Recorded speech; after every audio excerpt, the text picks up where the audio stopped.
அன்பு செல்லமே, உன் வாழ்க்கையில் எல்லாம் நல்லதாக நடக்கும் என்று நகர்ந்து கொண்டே இருக்கிறது.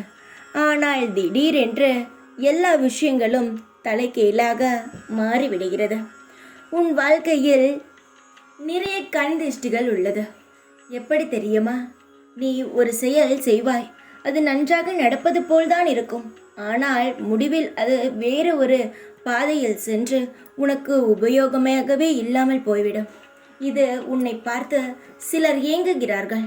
இவள் வாழ்க்கையில் செய்வது நன்றாக இருக்கிறதே என்று ஏங்கும் பொழுது அதற்கான சில விஷயங்கள் உனக்கு கண்திஷ்டியாக மாறிவிடுகிறது.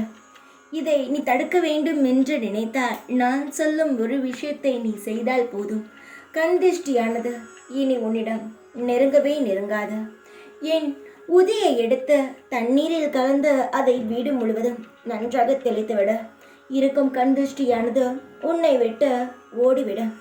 அதற்கு அப்புறம் நீ செய்யும் சில விஷயங்களை பற்றி யாரிடமும் பகிர வேண்டாம். அது நடந்ததுக்கு அப்புறமும் நீ பகிர வேண்டும் என்று நினைத்தால் பகிர்ந்து கொள். ஆனால் நடப்பதற்கு முன்பு எல்லா விஷயங்களையும் வெளியில் சொல்ல வேண்டாம். ஏனென்றால் நீ சொல்லும் பொழுது ஏக்கத்தில்தான் பலர் உன் மீது கண்திஷ்டி படுகிறது. ஒன்றுமில்லை தங்கமே, உன்னுடைய வாழ்க்கையில் கஷ்டங்களே இருந்தாலும் ஆனால் வெளியில் நீ நன்றாக இருப்பது போல் எல்லாரிடமும் காட்டிக்கொள்கிறாயே, அதை வைத்து எல்லாரும் நீ நன்றாகத்தான் இருக்கிறாய் என்ற முடிவுக்கே வந்துவிட்டார்கள். அப்படியே இருக்கட்டும். ஆனால் நான் சொல்வது போல் செய்.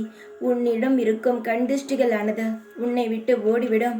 கண்திஷ்டியை படாது. எதுவாக இருந்தாலும் மறைத்து செய்ய பழகு. உன்னுடைய குடும்பத்திற்கு தெரிந்தால் போதும், மற்றவர்களுக்கு தெரிய வேண்டும் என்ற அவசியம் கிடையாது. நீ வெளிப்படையாக உன் மனதில் இருப்பதையும் நீ என்ன செய்கிறாய் என்று வெளிப்படையாக பேசும் பொழுதுதான் கண்திஷ்டியானது படுகிறது. இனி எல்லாவற்றிலும் சுதாரிப்பாக இரு. உன் வாழ்க்கை மாறிவிடும். கலங்காதே.